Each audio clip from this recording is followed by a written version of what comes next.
আৰু এই পুৰস্কাৰটি প্ৰদান কৰিবলৈ নগাঁৱৰ বিশিষ্ট সমাজসেৱক পদ্ম দাস ডাঙৰীয়াক অনুৰোধ জনাইছোঁ আৰু তেখেতক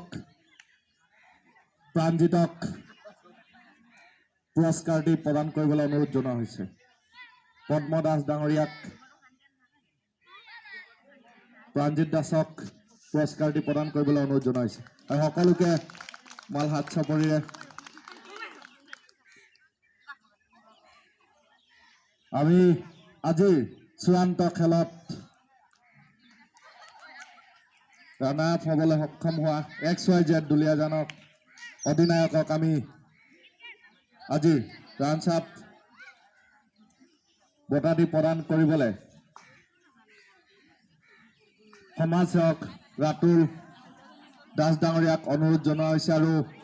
XYZ দুলীয়াজানৰ অধিনায়কক আগবাঢ়ি আহি পুৰস্কাৰটি ল'বলৈ অনুৰোধ জনোৱা হৈছে আৰু ৰাতুল দাস ডাঙৰীয়াক পুৰস্কাৰটি প্ৰদান কৰিবলৈ